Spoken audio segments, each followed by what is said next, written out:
പ്രേമാട്ടാ നല്ലൊരു ചീർ പോകട്ടെ. എനക്കല്ല, വീട്ടിലേക്കാ.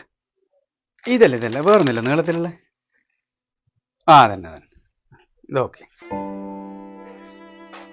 ഇതെന്താ സുമേഷേ, പണിക്ക് പറ്റില്ലേ? പണിക്ക് പറ്റും, ഒരാഴ്ചയായി മണിയാട്ടാ. ഇതെന്താ ആകെ ഒരു മൂഡ് ഔട്ട്. Mood out? എന്താ പ്രശ്നം ഉണ്ടാ? പറയാ എന്തെന്നാ സുമേഷ പ്രശ്നം? എന്ന സംഭവം എന്ന് വെച്ചാൽ ഞാൻ കഴിഞ്ഞ ആഴ്ച ഒരു തിരക്കുള്ള ബസ് കയറിയിരിക്കുന്നു.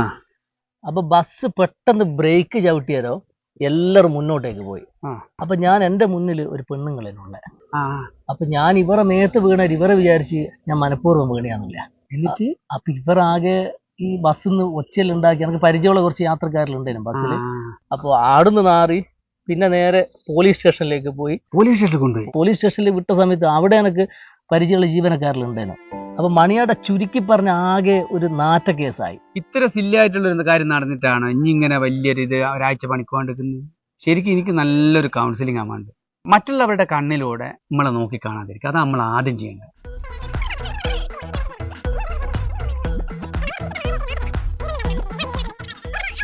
നമ്മളതല്ലാത്ത കാരണം കൊണ്ട് ഇതുപോലുള്ള പല പ്രശ്നങ്ങളും ജീവിതത്തിലുണ്ടാവും. അതെല്ലാം ഒന്ന് സില്ലിയാക്കി എടുത്തു കഴിഞ്ഞാൽ പിന്നെ ഒരു പ്രശ്നം ഉണ്ടാവില്ല. എന്റെ മണിയാട്ടാ, നിങ്ങളൊരു സംഭവം തന്നെ കേട്ടാ. ഇതല്ലേ എന്താടാ ഇപ്പൊ എന്റെ മനസ്സിൽ ഒരു പ്രശ്നമില്ല. ഞാൻ ഇപ്പം പണിക്ക് പോണ.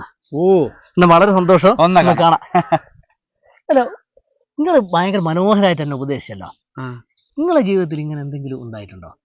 എന്റെ ജീവിതത്തിൽ ഇങ്ങനെ ഉണ്ടായിട്ടുണ്ട്. ഞാൻ അന്നേരം തന്നെ തൂങ്ങി ചത്തികളിയിലിടും. ഇഞ്ചോട്ട് ഉളുപ്പില്ലാണ്ട് ഇങ്ങനെ നടക്കും. ആളുകളെ മുഖത്ത് നോക്കണ്ടേ?